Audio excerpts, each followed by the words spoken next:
и се чу глас од небесата, и си мојот возлюбен син, кој е по мојата волја.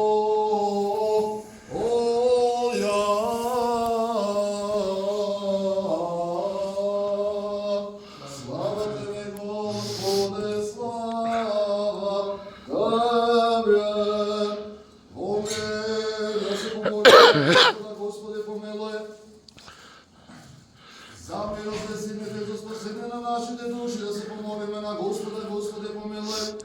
За мир во целиот свет, за благосостојба на светите Божи цркви и за соединување на сите, да се помолиме на Господа, Господи, помилуј. За овој свет храм и за оние кои што се одида наборно, со својот Божи влегуваат во него, да се помолиме на Господа, Господи, помилуј. За високо пресвещениот митрополит наш Јосиф, за честното свештенство во Христа ѓаконство, за сиот клир и за сите луѓе, да се помолиме на Господа, Господи, помилуј. За благочестивиот и светливи народ наш, да се помолиме на Господа, Господи, помилуј. За да се осветат овие води, со силата дејството и стекувањето на Светиот Дух, да се помолиме на Господа, Господи, помилуј. Да им се дарува благода за избавување од даново благословување, преку силата дејството и стекувањето на Светиот Дух, да се помолиме на Господа, Господи, помилуј. За да биде сатаната скоро уништен под нашите нозе и да биде разорена секаква лукава намера противно насочена, да се помолиме на Господа, Господи, помилуј.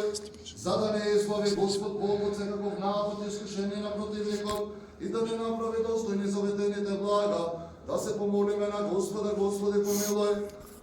За да се просветиме со светлината на познанието и благочестието преку стигувањето на Светиот Дух, да се помолиме на Господа, Господи, помилуј. За да биде оваа вода дар на осветување, избавување од гревове, за исцеление на душата и телото и секаква особена полза, да се помолиме на Господа, Господи, помилуј. За да биде оваа вода предводителна во вечен живот, да се помолиме на Господа, Господи, помилуј. Да се покаже како прогонување на секаков напад од видливи и невидливи непријатели, да се помолиме на Господа, Господи, помилуј. За осветување на домовите на оние што цркват и се поросуваат и земаат од неа, да се помолиме на Господа, Господи, помилуј. За да биде